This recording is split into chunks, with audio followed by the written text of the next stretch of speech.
The first month of marriage felt like drifting inside a warm lantern-soft light. Slow breaths and the quiet certainty that the world had finally stopped spinning. Irina's people were known across the colonies for their composure, their rigid customs, and their unreadable eyes. But with him, Daniel, she unfurled.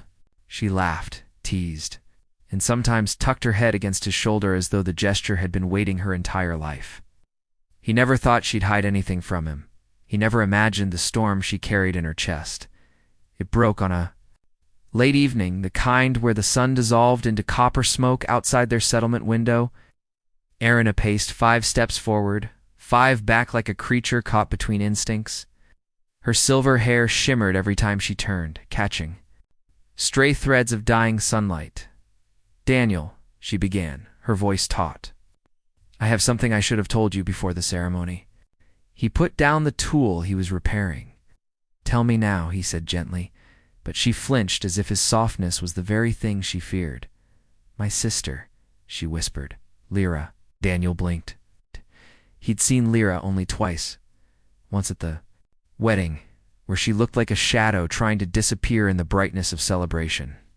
And once 2 days later, when she came to deliver gifts from their clan chief.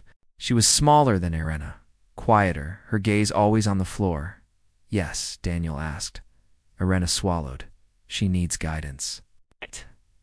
With men. He waited, letting the silence breathe rather than snap. Irina's palms tightened against her sleeves. "My people, our young women are not allowed to be near males until certain rites are passed. But the rites don't teach the things that matter. How to speak, how to stand without fear, how to be in the presence of a male without her mind." Freezing. Her voice shook slightly. "And Lyra, she is behind. Far behind." Daniel absorbed her words carefully, sifting away assumptions. "And you want me to help her?" he asked quietly. Irina nodded once. "She trusts no one except me, and I trust only you." The room hushed like a breath held too long. He leaned back, thoughtful. "What exactly would you want me to do? Nothing improper?" Answer was immediate, almost offensive. "Just presence. Conversation. Familiarity. She needs experience not in the physical sense, but in the human sense. She freezes around males, she panics. The elders say it will ruin her future. Yet no union will accept her if she cannot stand in the same room as a man without trembling." Daniel exhaled slowly. "So you want me to help her learn not to be afraid of men?" Irina nodded again, but this time reluctantly. "I know it is a heavy request." "It is," he admitted softly. But not because of what you're asking, because I can see how much it costs you to ask it." Eyes shimmered with relief and sorrow in equal measure. The first lesson Lyra arrived the next morning, clutching her cloak like a shield. Her pale, violet eyes darted everywhere except at him. Daniel made himself small, metaphorically anyway. Softer voice, gentler movements, a kind of deliberate quiet so she wouldn't feel cornered. "Good morning, Lyra," he said. She flinched at just the sound of her own name spoken by a man. Irina touched her sister's arm. "It's all right. You know him?" Lyra nodded, but didn't look convinced. Daniel sat at the table, leaving a full chair's distance. Between them, "Would you like tea?" he asked. Lyra hesitated. Her fingers twitched. She nodded once. Irina prepared the tea, but Daniel served it so Lyra would have to take the cup from his hands. She hesitated so long, the steam began to fade. Finally, in a trembling motion, she reached and took the handle. "Good," Irina murmured. Lyra's shoulders eased just barely. That was the first step. The days that followed teaching her became a quiet ritual woven into their household. They would sit near the hearth, with Irina close enough for Lyra to anchor herself. Daniel would speak in soft fragment stories from Earth. Tales about fixing machines, little observations about the settlement. At first, she responded with tiny nods or one-word utterances. But on the 4th day, she whispered something surprising. "You. Speak gently." Daniel blinked, startled. "I try to." Lyra looked down at her hands. "Most males from my clan do not." Irina tensed, just slightly. Daniel pretended not to notice. "Well, then you've been cheated." "A proper conversation." shouldn't feel like a punishment. Lyra's lips curved into the faintest, fragile shape of a smile, a breakthrough, but breakthroughs often leave cracks behind. The second request, a week later, Irina's expression held a new storm. She is improving, she said softly, but she needs more challenging situations. She needs to be able to stand closer to a male without shutting down. Daniel nodded. I can handle that. Irina's eyes flickered with something like guilt. You must understand my people evaluate potential brides not just on lineage but on their composure. If she crumbles during her presentation before the council, they will cast her aside. And what happens then? He asked. Irina hesitated. She becomes clanless. Daniel felt something cold coil beneath his ribs. Landless, in their culture, meant no status, no protections, no future. She'd be treated like an object misplaced rather than a person failed. What do you want me to do, Irina? He asked gently. Stand closer, she whispered. Speak to her. Let her learn how to breathe when a man is within her space. Nodded, but Irina didn't move away after saying it. Her fingers curled into his shirt holding, asking without words. I should have prepared her myself, she murmured. No, he said softly. She needs a male, and she needs one she can trust. And you are. That man Irina breathed. He lowered his forehead to hers. I'm yours. That makes me safe for her too. Her lips trembled, not with passion but with gratitude sharper than any blade. The second lesson that afternoon, Lyra stood in the small clearing behind their home. The wind toyed with her hair, pulling strands into a crown of pale gold. Lyra, Daniel said quietly, I'm going to step closer. Just one step. If you feel overwhelmed, raise your hand, and I'll stop.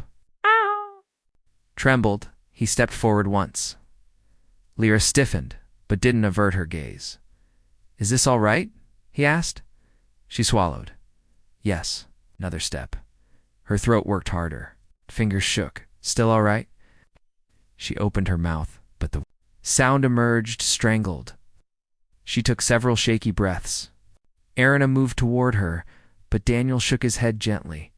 Lyra forced the breath through. Yes, and then, finally, her shoulders lowered. The fear didn't disappear. It settled into something quieter, manageable. It was progress, real progress, eh? Confession in the dark that night, Irina curled beside Daniel, her body warm against his chest. She didn't speak for a long time, but when she did, her voice carried the weight of worlds.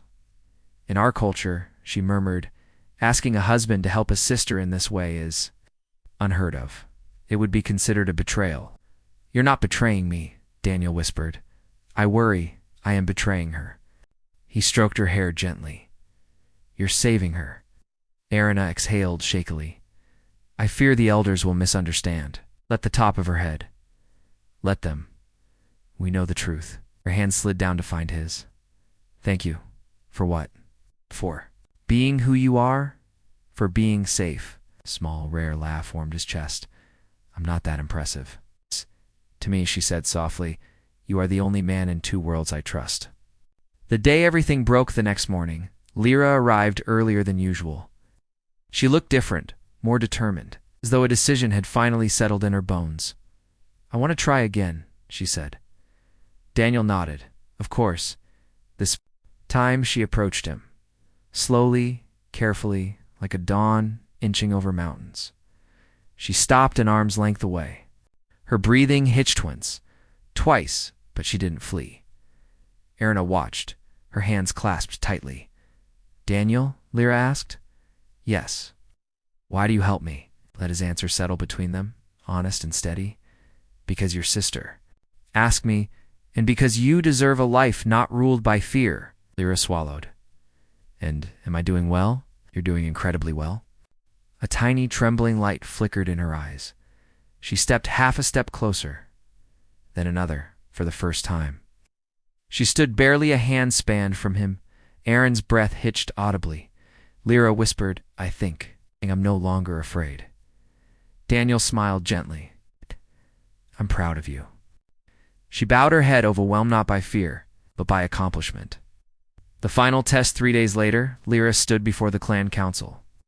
She held herself tall, lifted her chin, and met the eyes of each male elder without flinching. Daniel and Erina watched from behind the ceremonial curtain. "She's ready," he murmured. Erina's fingers squeezed his hand fiercely. "Because of you." "Because of us," he corrected softly. The council performed their assessments. And when Lyra passed the final station, the one requiring direct conversation with the eldest male, Rena buried her face in Daniel's shoulder, trembling with relieved tears. "She'll have a future now. She'll be accepted." Daniel pressed his cheek to her hair. "I'm glad." A quiet ending that evening. Lyra approached him outside the hall. She stood with calm confidence now, like the fear had finally been washed out of her bones. "Daniel," she said softly. "Yes." She bowed. A full clan bow, done only to those owed a debt too large for words. "Thank you," she whispered. "I can never repay you." "You already have," he said. "You trusted me." She smiled, small, luminous. Erina slipped beside her sister, wrapping an arm around her. Lyra leaned into her, unburdened at last. "We did it," Erina whispered to him later, when the stars were blooming overhead. Daniel nodded, holding her. "Close, she did it." Erina breathed a trembling laugh. "Ah! And you are the only man I would have ever chose."